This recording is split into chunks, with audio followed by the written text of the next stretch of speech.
ஆண்டவரும் உலக மீட்பருமாம் இயேசு கிறிஸ்துவின் ஈடு இணையற்ற வல்ல நாமத்தினாலே உங்கள் ஒவ்வொருவரையும் வாழ்த்துகிறேன், வரவேற்கின்றேன். இதனாலும் திருச்சபை கொடுத்திருக்கின்ற அருமையான தலைப்பு, என் ஆண்டவனே, என் தேவனே, my lord and my God என்று ஆங்கிலத்தில் சொல்ல முடியும். யோவான் என்பவர்களுக்கு நற்செய்தி நூல் 20ஆம் அதிகாரம் 29ஆம் வசனத்தை நாம் சத்திய வசனமாக சொன்னோம். அதற்கு இயேசு, தோமாவே, நீ என்னை கண்டதினாலே விசுவாசித்தாய், காணாதிருந்தும் விசுவாசிக்கிறவர்கள் பாக்கியவான்கள் என்று ஆண்டவர் சொன்னதை காண முடியும். என் ஆண்டவனே என்று சொல்லும் பொழுது அது கர்த்தரின் அதிகாரத்தையும் ஆளுமையையும் குறிப்பிடுகிறதாய் காணப்படுகிறது. என் தேவனே என்பது கர்த்தரின் அன்பையும் பாதுகாப்பையும் உணர்ந்து அவரை வழிபடுவதை குறிக்கிறதாக இருக்கிறது.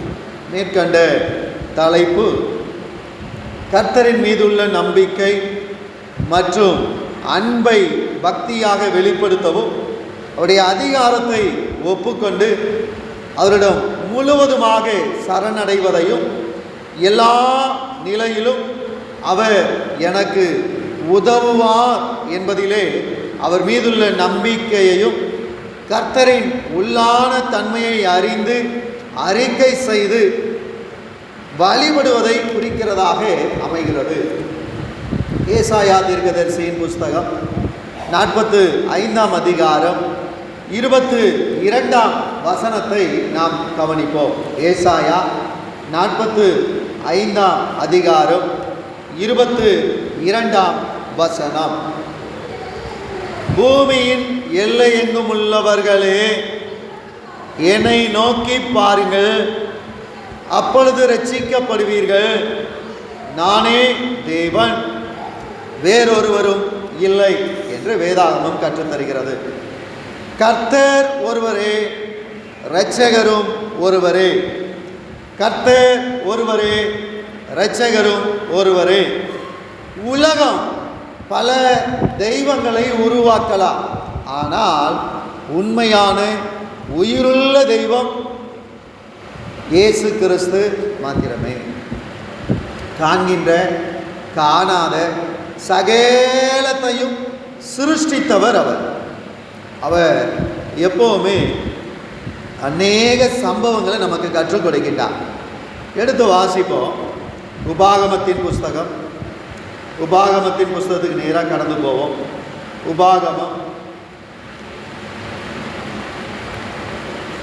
உபாகமத்திலையும் இந்த யாத்ராகமத்திலையும் ஆண்டவர் சில காரியங்களை நமக்கு கற்றுக் கொடுத்திருப்பார். என்ன கற்றுக் கொடுத்திருப்பாரு? எல்லா காரியமும் கற்றுக் கொடுத்தார்லையா அப்படின்னு நம்ம கேட்டுக்கிட்டு இருக்கக்கூடாது.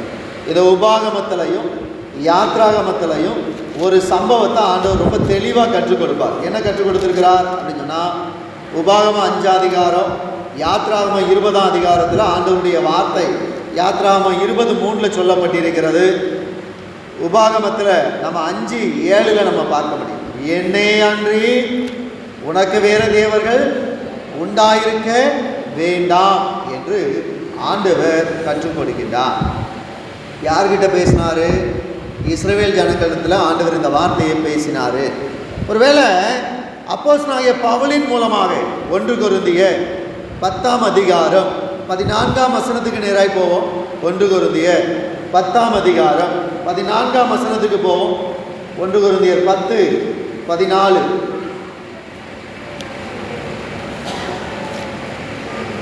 விக்கிரக ஆராதனைக்கு விலகி ஓடுங்கள் என்று ஆண்டவர் சொல்கின்றார்.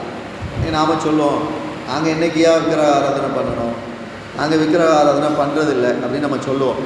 இப்படிப்பட்ட சூழ்நிலையில தான் 1 சாமுவேல் 15ஆம் அதிகாரம் 23ஆம் வசனத்தை நாம் எடுப்பது மிகவும் நல்லது.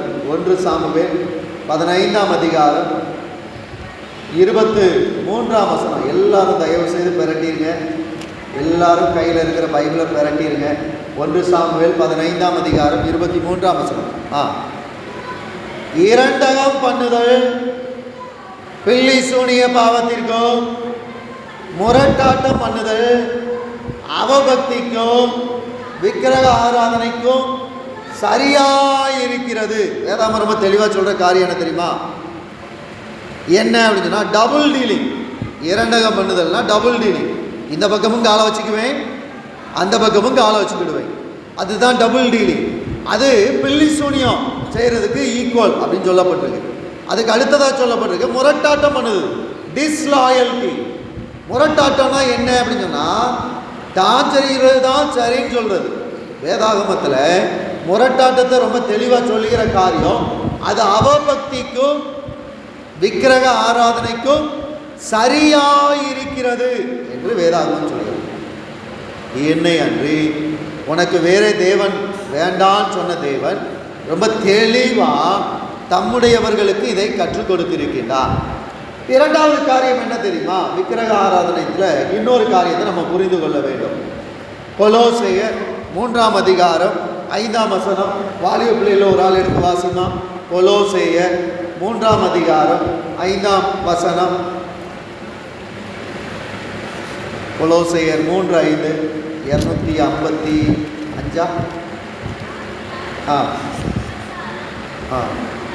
277. விக்கிரக ஆராதனை ஆகிய பொருள் ஆசை. இன்னைக்கு பொருள் ஆசையில் எல்லாரும் பீடிக்கப்பட்டிருக்கோம். பொருள் ஆசையில் எல்லாரும் பீடிக்கப்பட்டிருக்கோம். எனக்கு மட்டும் சின்ன கிஃப்டாக தந்தாங்க, அவங்களுக்கு பெரிய கிஃப்டாக கொடுத்தாங்க. இது பொருள் ஆசை. ஏன் அப்படி சொல்கிறேன் அப்படின்னா, ஆண்டவர் யாருக்கு எப்போ எதை கொடுக்கணும்னு முடிவு பண்ணிட்டாரோ அதை முடிவு பண்ணதை யாராலையும் என்ன செய்ய முடியாது, மாற்றிவிட முடியாது. பொருளாசை என்கின்ற அந்த விக்கிரக ஆராதனையிலே நாம் சிக்கிக்கொள்ளக்கூடாது. மத்தேயு 6:24 ஆண்டவர் ரொம்ப தெளிவாக சொல்கிறார், உலகத்திலும் உன்னதரிடத்திலும் அன்பு கூற முடியாது அப்படின்னு கற்றுக் கொடுத்திருக்கிறார். 1 யோவான் 2ஆம் அதிகாரம் 15ஆம் வசனம். பாடர் குழுவில் ஒருத்தர் எடுங்க பார்ப்போம். 1 யோவான் 2ஆம் அதிகாரம் 15ஆம் வசனம். உலகத்திலும் உலகத்தில் உள்ளவைகளிலோ அன்பு கூறாதிருங்கள்.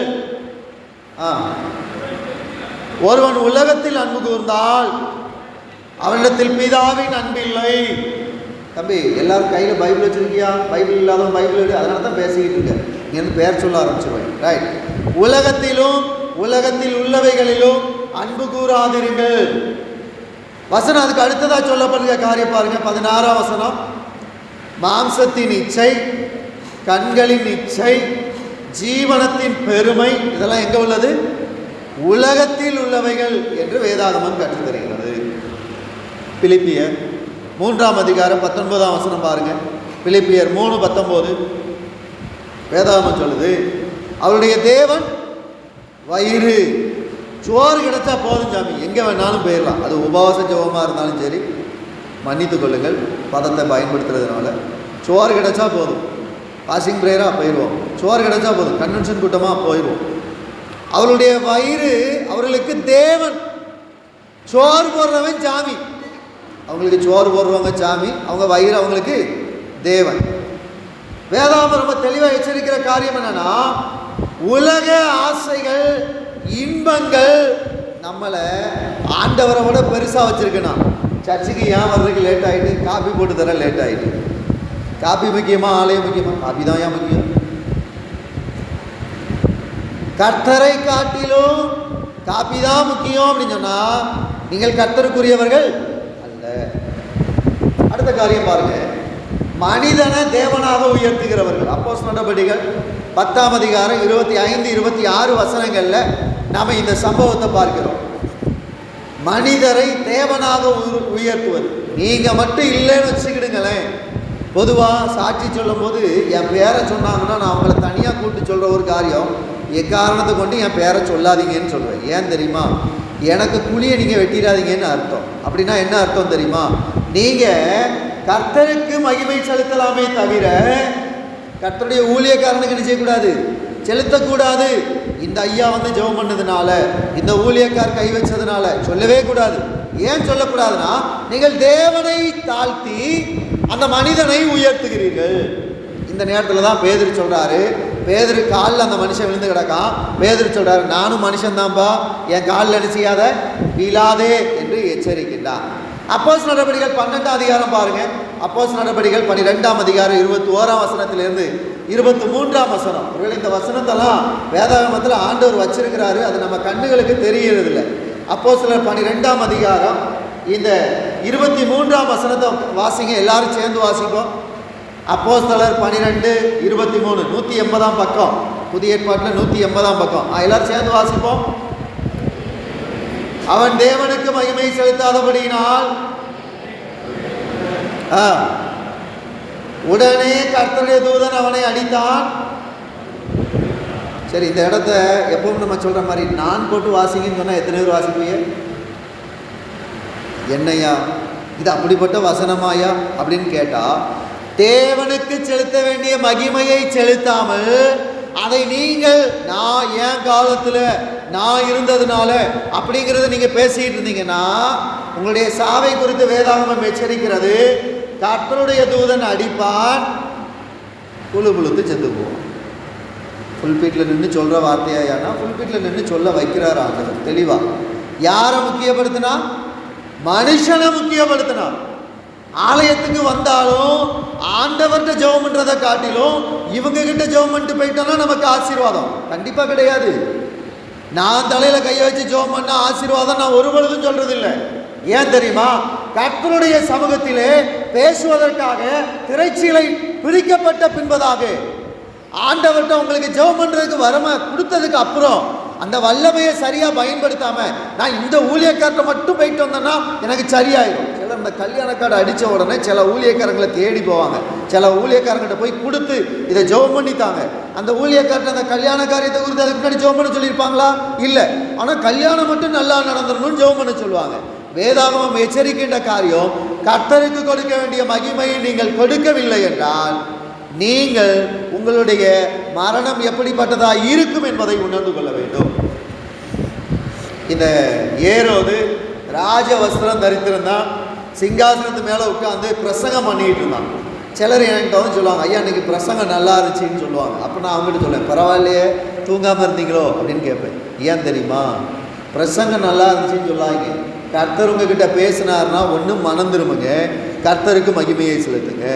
அதை விட்டுட்டு இன்னைக்கு பிரசங்கம் நல்லா இருந்துச்சு அப்படின்னு நீங்கள் சொல்றீங்கன்னா என்னை மகிமைப்படுத்துகிறீர்கள், தேவனை மகிமைப்படுத்தவில்லை. கர்த்தருக்கு மகிமையை செலுத்துங்கள். இரண்டாவது, அதுக்கு அடுத்த ஒரு காரியத்தை பாருங்க, சுயத்தை ஆராதித்தல். 2 தீமோத்தேயு 3ஆம் அதிகாரம் 2 தீமோத்தேயு 3ஆம் அதிகாரம் 2ஆம் வசனம் முதல் 5ஆம் வசனம் வரைக்கும் எல்லாரும் சேர்ந்து வாசிப்போமா? இது எல்லாருக்கும் உள்ள ஒரு வசனம், எல்லாரும் சேர்ந்து வாசிப்போம். 293ஆம் பக்கம் என் பைபிளில், உங்கள் பைபிளில் அதே பக்கம் தான் இருக்குன்னு நினைக்கிறேன். எடுங்க, எடுத்தாச்சா? 2 தீமோத்தேயு 3ஆம் அதிகாரம் 2ஆம் வசனத்திலிருந்து வாசிப்போம். எப்படி எனில் மனுஷர்கள் தற்பிரியராயும் பணப்பிரியராயும் வீம்புக்காரராயும் அகந்தையுள்ளவர்களாயும் தூஷிக்கிறவர்களாயும் தாய் தகப்பன்மாருக்கு கீழ்ப்படியாதவர்களாயும் நன்றி அறியாதவர்களாயும் பரிசுத்தம் இல்லாதவர்களாயும் சுபாவ அன்பில்லாதவர்களாயும் இணங்காதவர்களாயும் அவதூறு செய்கிறவர்களாயும் இச்சை அடக்கம் இல்லாதவர்களாயும் கொடுமையுள்ளவர்களாயும் நல்லோரை பகைக்கிறவர்களாகவும் துரோகிகளாயும் துணிகரம் உள்ளவர்களாயும் இருமாப்பு உள்ளவர்களாயும் தேவ பிரியராயிராமல் சுகபோக பிரியராயும் தேவ பக்தியின் வேஷத்தை தரித்து அதன் பலனை மறுதளிக்கிறவர்களாயும் இருப்பார்கள். இப்படிப்பட்டவர்களை விட்டு நீ விலகணும் அப்படின்னு சொல்லி வசனம் சொல்லுது. நன்றாய் உணர்ந்து கொள்ளுங்க, அவங்கெல்லாம் அப்படி இருக்காங்க, அதனால் நான் அவங்க கூட தான் இருக்கணும், அப்படி இருந்தால் தான் எனக்கு ஏதாவது கிடைக்கும் அப்படின்னு சொல்லி நீங்கள் நினச்சிங்கன்னா வசனம் சொல்லுது அவன் அப்படியே இருக்கட்டும், நீ என்ன செய்யணும்? விலகணும். எனக்கு மனுஷன் தற்பிரியராக இருக்கானா இல்லையானா தற்பிரியராக இருக்கான்ல. யாருக்கெல்லாம் மொபைல் இருக்கோ எல்லாருக்கும் செல்ஃபி எடுக்க தெரிஞ்சிச்சுன்னா தற்பிரியராக இருக்கிறீர்கள். Those who know how to take selfie in your mobile, நீங்கள் தற்பிரியராய் மாறி இருக்கிறீர்கள். பணப்பிரியர். நம்ம பிள்ளைகள்கிட்ட என்ன சொல்கிறோம்? ஏம்மா நல்ல இடத்துல வேலை கிடச்சிட்டா வேலையை செய், அப்படி சொல்ல முடியும். இங்கே விட அங்கே துட்டு கூட கிடச்சின்னா அங்கே பேரில் பணப்பிரியராயும். எதுக்கு விட முக்கியமாக காரியம் கடைசியில் உள்ள வசனத்தில் சொல்லியிருக்கிற காரியம் தான். ஆண்டவர் என்ன சொல்கிறாரு அப்படின்னு சொன்னால், கடைசியில் கர்த்தருடைய பிள்ளையா இருக்கிறத விட எப்படி மாறிடுறோமா? ஆண்டவருடைய பிள்ளையா இருக்கிறத விட வேஷத்தை தரித்தவர்களாய் மாறிவிடுகிறோம். ஐயா, நான் பாடர் குழுவில் இருக்கேன் தெரியுமா? சிலர் இன்ட்ரடியூஸ் ஆகும்போது மற்றவங்க கிட்ட இன்ட்ரடியூஸ் ஆகிடும் போது சொல்லுவாங்க, நான் இந்த கொயரில் இருக்கேன் அப்படின்னு சொல்லுவாங்க. நான் அவங்கள பார்த்து மனசுக்குள்ளே யோசிப்பேன், நீங்கள் இப்படிலாம் சொல்லாதீங்க பிரதர் அப்படின்னு சொல்லணும்னு தோணும். உரிமை உள்ளவங்களாக இருந்தால் நேர்லேயே சொல்லிடுவேன். நான் எத்தனை வருஷமாக கிராஸ் பேரராக இருக்கேன் தெரியுமா? நான் எத்தனை வருஷமாக பாடர் குழுவில் இருக்கேன் தெரியுமா? நான் எத்தனை வருஷமாக இருக்கேன் தெரியுமா? இவைகள் அனைத்தும் நான் நான் நான் என்று வருகிறதே தவிர தேவனுடைய நாமத்தை மகிமைப்படுத்துவதாய் வரவில்லை. இவர்கள் எப்படிப்பட்டவர்கள்? தேவ பக்தியின் வேஷத்தை தரித்தவர்கள். நான் மட்டும் இல்லைன்னா ஒன்றும் நடந்திருக்காது தெரியுமா? நீங்கள் இல்லைன்னா எதுவுமே நடந்திருக்காது. ஆண்டவர் எல்லாத்தையும் பார்த்துருப்பார். அல்லேலூயா. புரிந்தவர்கள் பாக்கியவான்கள், பரிசுத்தவான்கள். இன்னைக்கு உலகம் எப்படி மாறிட்டு அப்படின்னா, மத்தேயு 6:5 எடுத்து பாருங்க. நாமெல்லாம் எப்படி சொல்கிறோம் அப்படிங்கிறது அதில் சொல்லப்பட்டிருக்கு. மத்தேயு 6:5. மத்தேயு என்பவர் எழுதிய நற்செய்தி நூல் 6:5 எல்லாரும் எடுத்துக்கிடுவோம். தயவு செய்து எல்லாரும் எடுத்துக்கிடுவோம். ஜெபம் பண்ணுறவங்கெல்லாம் பார்த்தீங்கன்னா நம்ம உடனே சொல்லுவோம், அவங்கெல்லாம் எவ்வளோ பெரியவங்க, நல்லா பண்ணுறாங்க, நல்லா எவ்வளோ அழகாக ஜெபம் பண்ணுவாங்க தெரியுமா? அவங்களுடைய ஜெபம் எங்கே இருக்கும்? ஆலயத்தில் இருக்கும், வீதி வீதியாக இருக்கும். மனுஷர் காணும்படியாக ஜெபிப்பவர்கள், அவர்கள் ஆண்டவர் காண்கிறார் என்பதை மறுதளிப்பவர்கள். சிலர் சொல்லுவாங்க, நான் மட்டும் ஜெபம் பண்ணேன்னு வச்சுக்கேன், ஜெபம் பண்ண அடுத்த செகண்ட் அப்படி நடந்துடும் அப்படின்னு சொல்லுவாங்க. நான் இப்பவும் சொல்கிறேன், உங்களுடைய விசுவாச ஜெபத்தை ஆண்டவர் அங்கீகரிக்கார், இல்லைன்னு சொல்லலை. பிசாசு கேட்டாலும் ஆண்டவர் அங்கீகரிப்பார். அல்லேலூயா. லேகியோன் பிசாசு ஆண்டவர்கிட்ட கேட்டுச்சு, ஆண்டவரே நாங்கள் எங்கே போகக்கூடாது? பண்ணிக்குள்ளே தான் போகணும். பண்ணிக்குள்ளே அப்படின்னார். பண்ணிக்குள்ளே போனோன்னா பண்ணி எல்லாத்தையும் கூப்பிட்டுக்கிட்டு நேராக போய் மலையிலேருந்து குதித்து அது தற்கொலை செய்து கொண்டது. தற்கொலை சிந்தனை வருதுன்னா பிசாசு உள்ள வந்துட்டான்னு அர்த்தம். இங்கே வசனம் சொல்கிறது, இவன் தன்னைத்தானே பெரியப்படுத்துகிறவன். நான் தான், நான் மட்டும் இல்லைன்னு வச்சுடுங்களேன், ஜெபம் பண்ணுறதுக்கு ஆளே கிடையாது அப்படின்னு நினைக்கிறவங்க. தங்களுடைய வாய் வார்த்தை, அந்த வார்த்தை ஜாலம் இருக்கு பார்த்தீங்களா, அந்த வார்த்தை ஜாலத்திலே அவர்கள் ஜெபிப்பவர்கள். ஆண்டவர் அப்படிப்பட்ட நிகழ்வை அவர் எதிர்க்கிறார். மக்கள் பாராட்டணும்னு சொல்லி ஜெபம் பண்ணுவாங்க, வார்த்தைகளின் பெருக்கத்துக்காக ஜெபம் பண்ணுவாங்க, பாசாங்கான ஜெபத்தை அவங்க ஏறெடுப்பாங்க. உங்களை பார்த்த உடனே உங்ககிட்ட அப்படி இப்படின்னு சொல்லிலாம் ஜெபிப்பாங்க. ஆனால் நீங்கள் போனதுக்கப்புறம், ஆண்டவரே இது மட்டும் நடந்துடக்கூடாதியா அப்படின்னு மனசுக்குள்ளே நினச்சிட்டு போயிடுவாங்க. முடிஞ்சு போச்சு. சிலர் இந்த ஆலயத்துக்கு வரும்போது பிரயாணத்துக்கு கிளம்புறதுக்கு முன்னாடி இங்கே ஆல்டரில் ஜெபம் பண்ணிட்டு போயிருப்பாங்க. ஆனால் சில நேரத்தில் என்னை கூப்பிட்டு ஜெபம் பண்ண சொல்லுவாங்க. நீங்கள் சர்ச்சில் ஜெபம் பண்ணிலாம் இல்லையா அப்படின்னு கேட்பேன். இல்லையா, ஜெபம் பண்ணணும், மனசுக்கு ஏதோ உங்ககிட்ட ஜெபம் பண்ணணும்னு தோணிச்சு வந்தோம் அப்படிம்பாங்க. ஜெபம் பண்ணி அனுப்பியிருப்பேன். நான் ஜெபம் பண்ணதுக்கப்புறமும் அவங்க வேறு யார்ட்டையாவது ஜெபம் பண்ணியிருப்பாங்க. போகிற பாதையில் விபத்து நடந்துட்டுனா, யாருன்னா ஜெபம் பண்ணதுனால விபத்து நடந்துச்சு? ஐயர்வாள் ஜெபம் பண்ணார்ல, அதனால தான். நல்லா புரிஞ்சுக்கிடுங்க, ஐயர்வாள் ஜெபம் பண்ணதுனால தான் ஸ்வயங்குன்னு கீழே போன காரில் கூட கர்த்தர் உங்களை பாதுகாத்து மேலே கொண்டு அதே காரை மேலே கொண்டு வந்திருப்பார். ஏன் அப்படி சொல்கிறேன்னா, ஏறடிக்கின்ற விண்ணப்பம் உங்ககிட்ட விசுவாச குறைவாக இருந்துட்டு ஊழியக்காரன் ஜெபம் பண்ணது சரியில்லைன்னு சொல்லக்கூடாது. அவர்கள் தற்பிரியராயிருக்கிறார்கள், சுயத்தை ஆராதிப்பாங்க. நான் நான் நான் அப்படின்னு சொல்லி தாழ்மை இல்லாத மனம், தற்புகளையும் பாராட்டி தேடுகின்ற வாழ்க்கை, பாவத்தை நியாயப்படுத்துகின்ற கிரியை. ஏதாவது ரொம்ப எச்சரிக்கிற காரியம் அதுதான். நான், ஏன் விருப்பம், ஏன் ஆசை, இதுதான் அவளுடைய மையமாக இருக்கும். நான் சின்ன வயசில் இருக்கும்போது துணி கடைக்கு துணி எடுக்கிறதுக்கு எங்கள் அப்பா கூப்பிட்டு போவாங்க. நீங்கள்லாம் சின்ன வயசாக இருக்கும்போது துணி கடைக்கு உங்கள் அப்பா கூப்பிட்டு போயிருப்பாங்கல்ல, போனது இல்லையா? எங்கேயா கூப்பிட்டு போனாங்க, எடுத்து கொண்டு வந்து இதான் உனக்கு அப்படிம்பாங்க. நான் என்ன செஞ்சிடணும்? கெட்டிக்கிடணும், வாங்கிக்கிடணும். எனக்கு எங்கள் ஒர்க் ஷாப்பில் வேலை பார்த்தா எல்லாருக்கும் எங்கள் அப்பா துணி எடுத்து கொடுப்பாங்க. அதே துணி தான் யாருக்கும்? எனக்கும். அப்போ நான் எங்கள் அப்பாட்ட கேட்பேன், எப்பா நான் உங்கள் பிள்ளைலாப்பா, நீ என் பிள்ளையாக இருக்கலாம், இங்கே இருக்கிறவங்க அவ்வளோ பேரும் என் பிள்ளை தான், எல்லாருக்கும் அதே துணி தான், உனக்கும் அதே துணி தான். வேலைக்காரருடைய மனைவிக்கு என்ன சேலையோ அதே சேலை தான் யாருக்கு? எங்கள் அம்மாவுக்கு. ஒரு எஜமாட்டினா அப்படின்லாம் எங்கள் அம்மா சொல்ல மாட்டாங்க, வாங்கி கட்டிக்கிடுவாங்க. ஏன் அப்படி சொல்கிறேன்னா, இன்னைக்கு நான் என்பது பெருகி இருக்கிறது, என் விருப்பம் என்பது பெருகி இருக்கிறது, என் ஆசை தான் முக்கியங்கிறது பெருகி இருக்கு. 12ஆப்பு படித்து முடித்தோன்னே எனக்கு என்ன வாங்கி தந்துடணும்? மொபைல் வாங்கி தரணும், இல்லைன்னா என்ன வாங்கி தரணும்? பைக் வாங்கி தரணும். எதுக்கு? ஸ்வங்கின்னு போய் கீழே விழுந்து ஒரே ஒரு மனுஷன் திருநெல்வேலியிலேருந்து தூத்துக்குடி வர்றதுக்குள்ளே 5 ஆக்சிடென்ட். அல்லேலூயா. ஒரே ஒரு மனுஷன் திருநெல்வேலியிலேருந்து தூத்துக்குடி வர்றதுக்குள்ளே 5 ஆக்சிடென்ட். பார்க்குறதுக்கு ஓடுறான். யாரை பார்க்க ஓடுறான்? பரிசுத்தம் இல்லாமல். அவன் யார்? ஞாயிற்றுக்கிழமை ஆகிட்டா கையில் பாட்டு வச்சு அல்லேலூயா ஸ்தோத்திரம் பாடுறவன். எங்கே நிற்கான்? மனிதர்களுக்கு பின்பதாக சுயம் கர்த்தர் அருவருக்கின்ற பாவம். அடுத்த ஒரு பாவத்தை எல்லாரும் எடுத்துக்கிடுவோம். எல்லாரும் எடுக்க வேண்டிய அடுத்த ஒரு காரியம், உபாகமம் 18ஆம் அதிகாரம் 11ஆம் வசனம். உபாகமம் 18ஆம் அதிகாரம் 11ஆம் வசனம். உபாகமம் 18:11. எதுக்கு திருப்பி சொல்லிட்டு இருக்கேன்னா, இன்னும் நிறைய பேர் என்ன செய்யலை, பக்கத்தை பெரட்டி பிடிக்கலை. ரைட். உபாகமம் 18:11 என்ன போட்டிருக்கு? என்ன போட்டிருக்கு? ஆ ஆ ஆ ஆ இவங்கெல்லாம் உங்ககிட்ட இருக்க வேண்டாம். நான் இருந்த ஒரு சபையில் எனக்கு விரோதமாக, என் குடும்பத்துக்கு விரோதமாக மந்திரவாதம் செய்யணும்னு சொல்லி ஒருத்தர் அங்கே போய் நின்னார். அவர் அங்கே போய் என்ன கேட்டார் அப்படின்னு சொன்னால், இந்த மனுஷன் பிரசங்கம் பண்ணுறதுனால தானே பிரச்சனை, அவன் வாயை என்ன செஞ்சிடணும்? கட்டிடணும் ஆண்டவரேன்னு சொன்னாப்புல. நடந்த சம்பவத்தை சொல்லிட்டு கீழே இறங்கிடணும், அதான முக்கியம். நான் அந்த சபையை மாறி வெளியே வந்துட்டேன். நடந்த சம்பவம் என்ன தெரியுமா?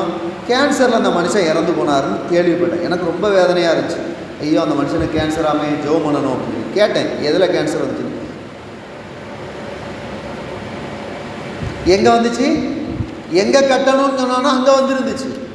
ஏன் இதை சொல்கிறேன் அப்படின்னு சொன்னால், பில்லி சூனியம், சன்னதக்காரர், மந்திரவாதி, மாயவித்தக்காரன், செத்தவனத்தில் குறி கேட்குறவன், சோதனை பார்க்குறவன், சூனியம் பார்க்குறவன், மந்திரவாதத்தை நம்பிக்கிட்டு இருக்கவன் கிறிஸ்தவனாக இருக்க முடியாது. ஆனால் அவங்க கையில் என்ன இருக்கும்? புது பைபிள் இருக்கும். கழுத்தில் என்ன இருக்கும்? பெரிய சிலுவை இருக்கும். வாயில் என்ன இருக்கும்? அல்லேலூயா ஸ்தோத்திரம், அந்நிய பாஷை இருக்கும்.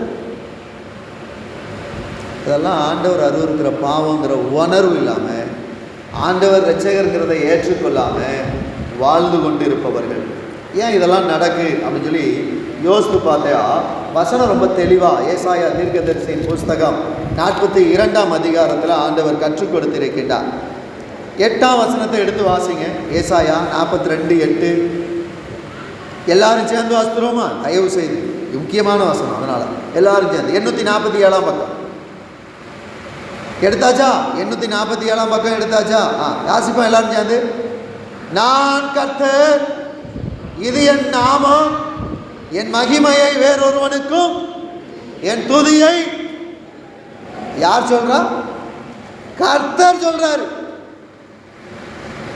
இன்னைக்கு நான் என்ன சொல்லிக்கிட்டு இருக்கேன்? நான் யார் தெரியுங்களா? நான் எப்படி தெரியுங்களா? வேதாகமம் ரொம்ப தெளிவாக எச்சரிக்கிறது, என் மகிமையை வேறொருவனுக்கும் கொடு. வேதாகமம் எச்சரிக்கிற பாவத்தை தெளிவாக உணர்ந்து கொள்ள வேண்டும். இன்னைக்கு சுயத்தை மறுக்கிற வாழ்க்கை நம்மிடத்தில் காணப்படுகிறது. ரோமர் 12ஆம் அதிகாரம் 2ஆம் வசனத்தை எடுத்து வாசிப்போம். ரோமர் 12ஆம் அதிகாரம் 2ஆம் வசனம். ரோமர் 12:2. எல்லாரும் சேர்ந்து வாசிக்கிறோமா? முக்கியமான வசனம் தான். நீங்கள் இந்த பிரபஞ்சத்திற்கு ஒத்த வேஷம் தெரியாமல். இன்னைக்கு எப்படி வாழ்க்கை இருக்கு? ஒத்த வேஷம். ஒன்று போல சேலை கட்டணும், ஒத்த வேஷம். ஒன்று போல டிஷர்ட் போடணும், ஒத்த வேஷம். நாங்களாம் ஒன்றா இருக்கோம், டிஷர்ட் மட்டும்தான் ஒன்றா இருக்கு. சிந்தனை ஒன்றா இருக்கா? சேலெல்லாம் ஒன்றா தான் இருக்கு.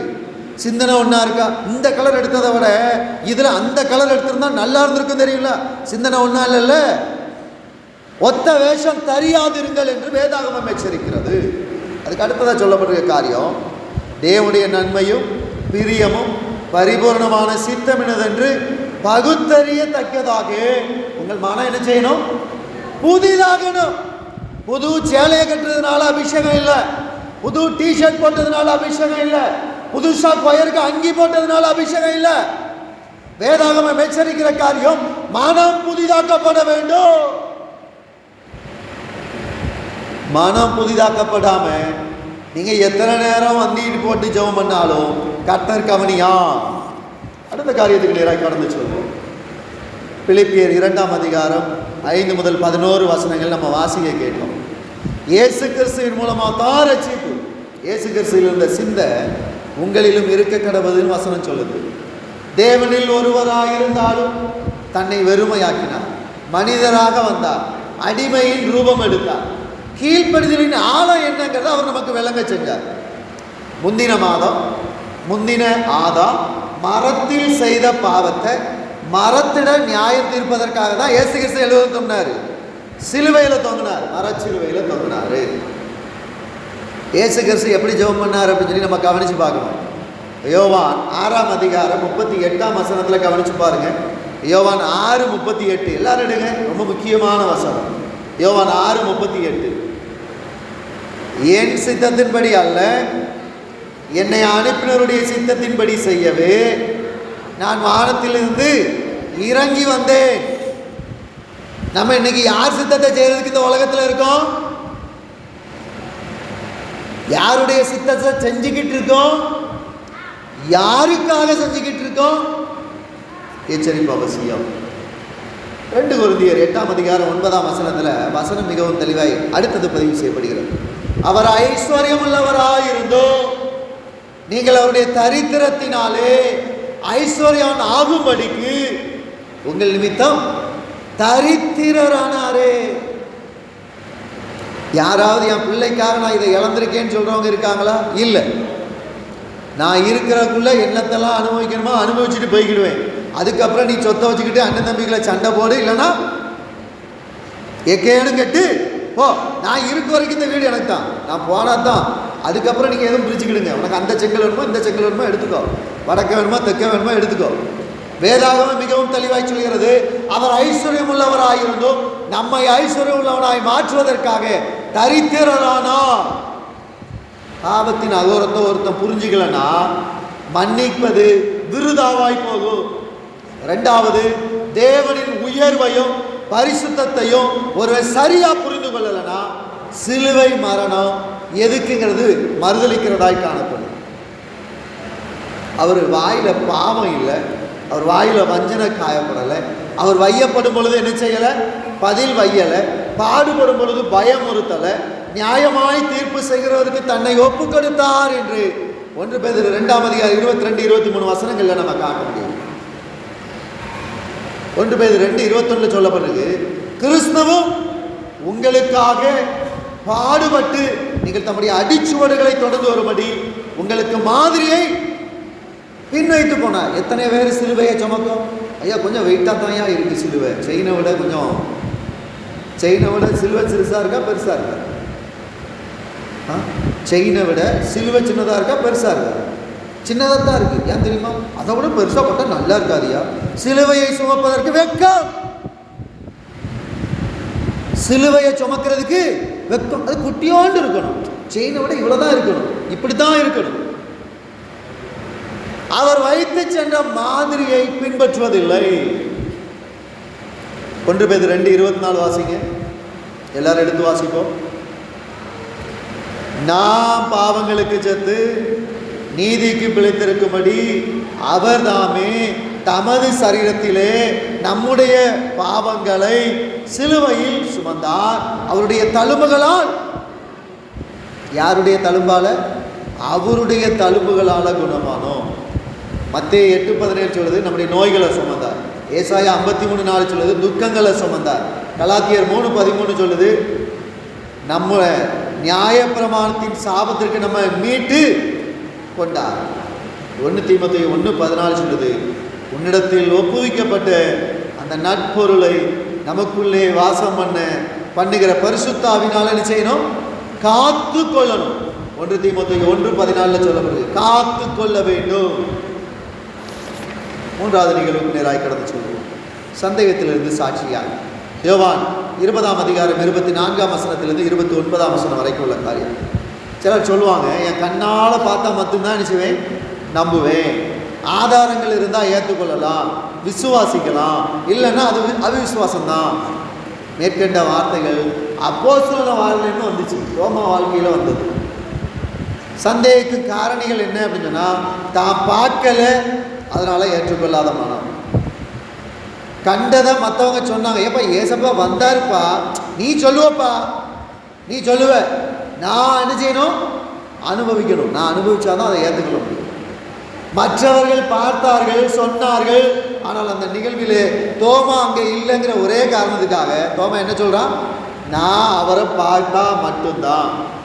ஏசு கிறிஸ்து உடனே நீ பார்த்தா மட்டும்தான் சொன்னால, உன்னால நான் பார்க்க வர மாட்டேன் அப்படி சொல்லலை.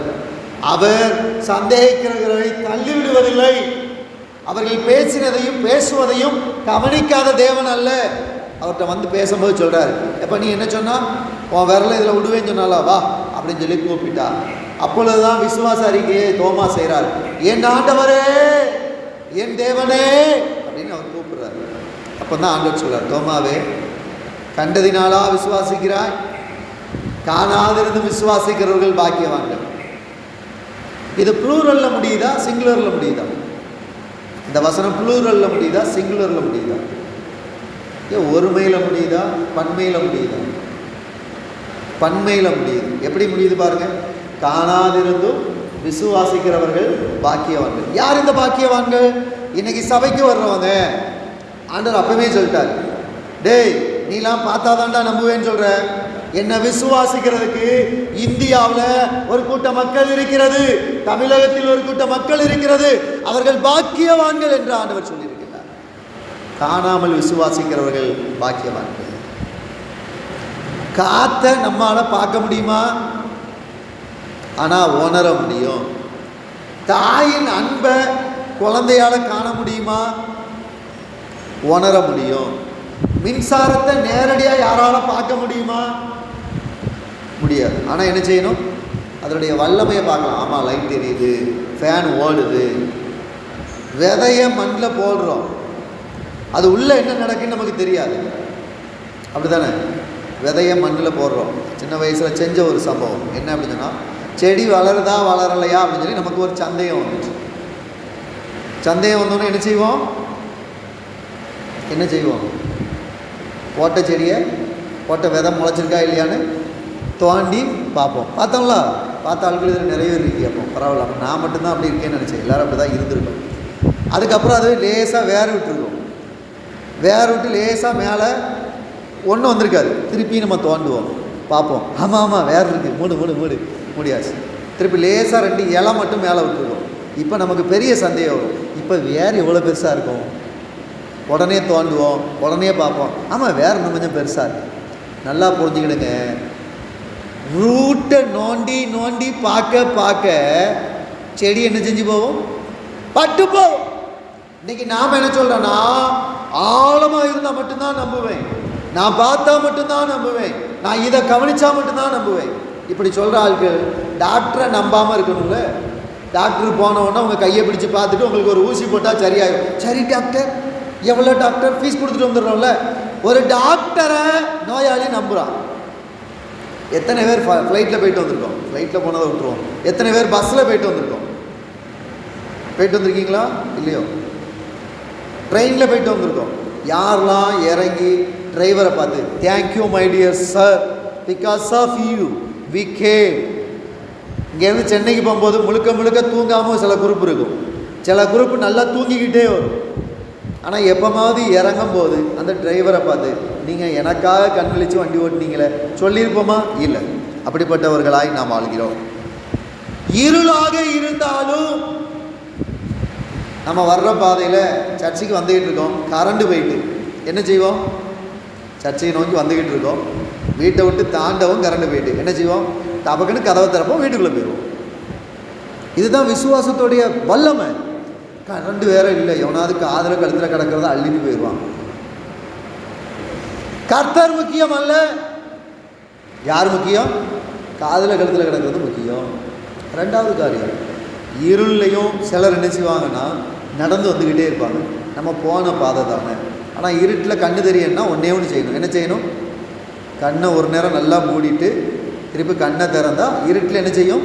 கண்ணு தெரியும். இது நிறைய பேருக்கு தெரியாது. கண்ணை மூடுறது இல்லை, கண்ணை அப்படியே பார்த்துட்டு எல்லாமே இருட்டாக இருக்க, இருட்டாகத்தான் இருக்கும். வாழ்வே இருளாக இருந்தாலும் வெளிச்சத்தின் தேவனாகிய கிறிஸ்து உண்டு. நம்ம ஜெபம் பண்ணும்போது சமாதானம் வருது, பதில் கிடைக்குது, உள்ளம் அமைதினால நிரம்பு. இதெல்லாம் திரியேகர் நம்ம கூட இருக்காருங்கிறதுக்கான உணர்வுகள். நாம் உணர்ந்து கொள்ள வேண்டிய காரியம், அவர் ஒருவரே என் தேவன், அவர் என் இரட்சகர். அவருக்காக நான் இவைகளை ஏற்றுக்கொள்வேன், அவருக்காக இவைகளை நான் பின்பற்றுவேன், அவரில் நான் நிலைத்திருப்பேன் என்பது என் ஆண்டவரே என் தேவனே என்று சொல்கின்ற வார்த்தைகளாய் காணப்படுகிறது. ஆண்டவரே, அப்படிப்பட்ட கிருபைகளை உம்முடையவர்களாகிய எங்களுக்கு நீ தந்து வழிநடத்தும் என்று நம்மை அர்ப்பணிப்போம். ஆண்டவர் நன்மையினாலும் கிருபையினாலும் நம்மை நிரப்பி வழிநடத்துவாராக. ஆமென்.